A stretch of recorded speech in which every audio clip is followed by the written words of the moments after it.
Alright guys, today I'm going to try to show you how to repair a Keurig.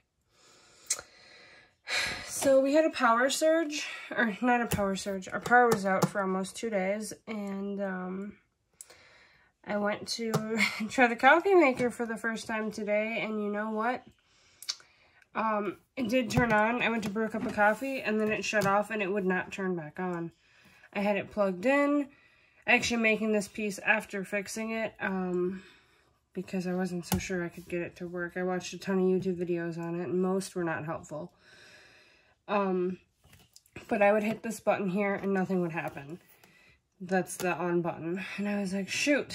So I unplugged it. Like most videos, what I heard is unplug it, replug it in, make sure the outlet works, turn it on and off. Well, if it's not turning on, you can't turn it on and off.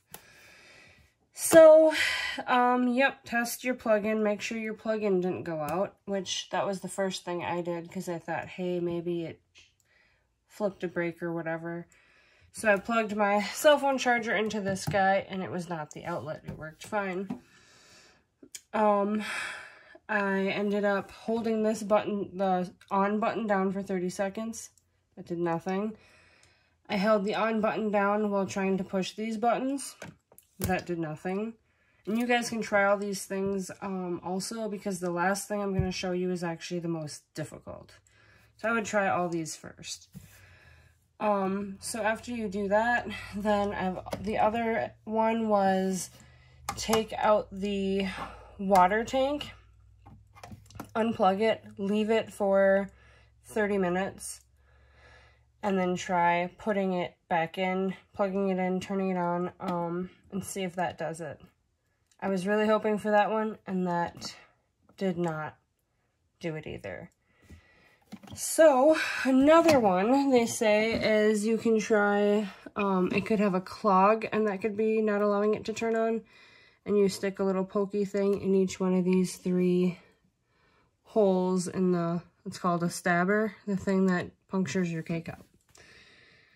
And that didn't do it for me either, they say, because that could be clogged lines.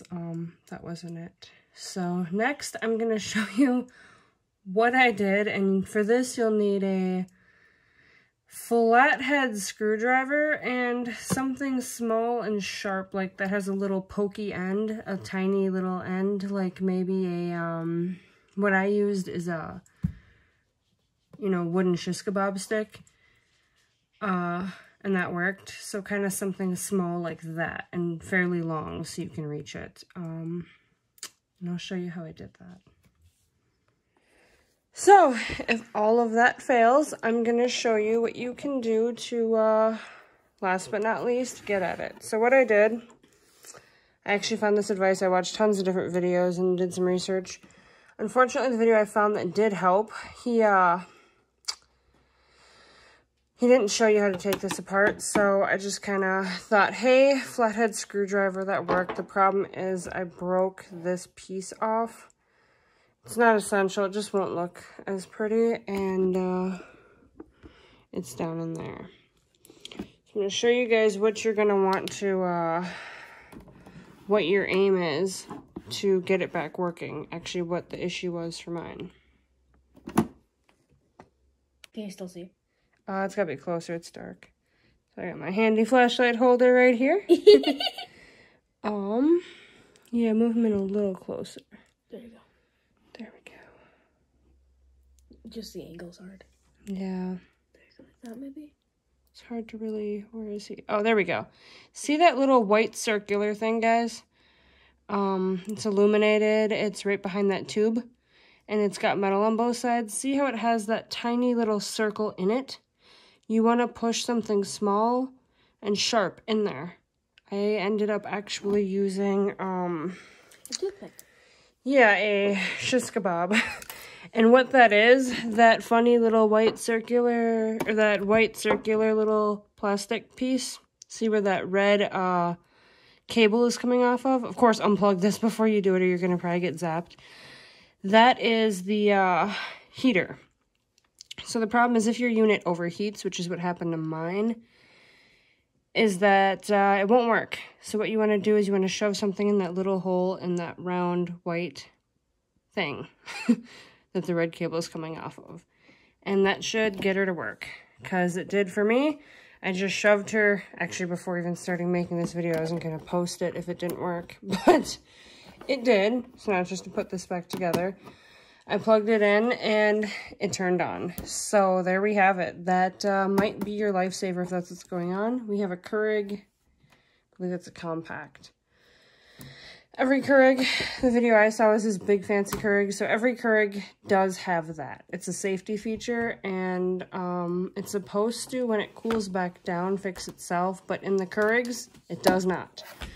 So you have to manually reset it, and you just push it in there. You'll hear the slightest click. You might not even hear a click. And then, of course, before you put it back together, try turning it on, see if that was it, but for me, that was it. So, there you have it.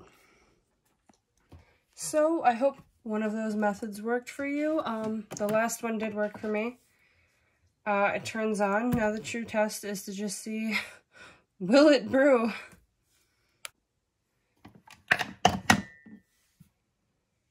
Yeah, so far so good, guys. Okay. For a minute, I was worried there. So, it appears that all it is, oh, here we go with water. Okay. Oh, no, we get coffee. We're good. So, it appears all it is you just kind of are resetting it to, because it's a safety feature that doesn't work. And instead of it resetting itself when it cools down, it won't, so you have to kind of manually reset it yourself. That's what I did, and it worked, so hopefully that works for you guys. Yeah, who knew that a power outage could kill a Keurig, but apparently they're pretty easy to do that too. I saw somebody earlier who had that problem because they descaled theirs, which ours actually has a descale light on now. And it caused that for them, so you never know. They can overheat for the craziest reasons, but that is how you fix it. Please like and follow or subscribe if this video is helpful for you.